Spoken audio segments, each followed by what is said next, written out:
Hai că fac și eu poezie, dar nu obsesiunea. Ce înseamnă dor? Ce înseamnă deasupra tuturor? Nu înseamnă nimic. Nu înseamnă cel mare sau cel mic. Nu înseamnă mijloc. Nu înseamnă deloc. Nu înseamnă. Atât să fiu om. Nu înseamnă să regreți. Nu înseamnă să fii de atât. Nu înseamnă să crezi. Nu înseamnă să stai. Nu înseamnă să și ceva. Nu înseamnă lumea mea. E atâta a tuturor.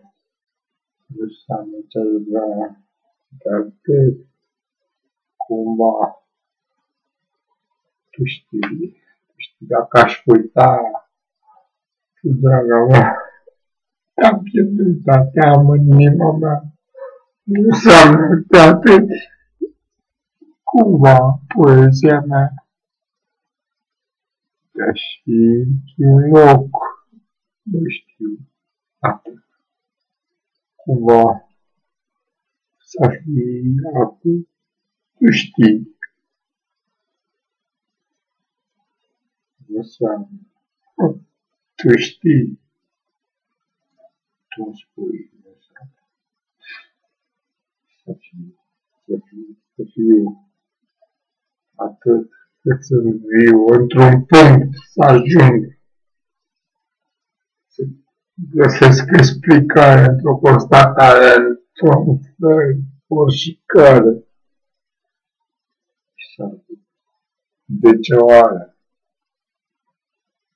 E o întrebare să-mi găsesc răspuns, e o mirare. Oare cum constatare?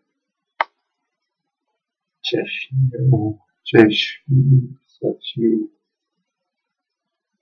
atât cât să viu. Să rezolv atât. Nu mai pot. Și atât vrea. Parcă întâlnea.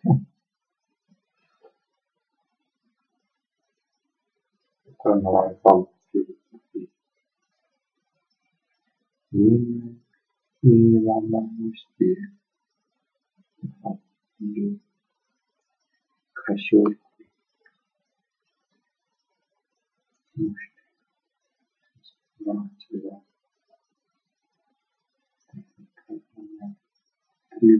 La nesfârșit. Oricum ai fi tu.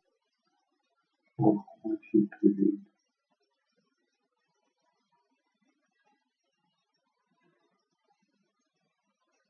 Oricum, orice am simțit.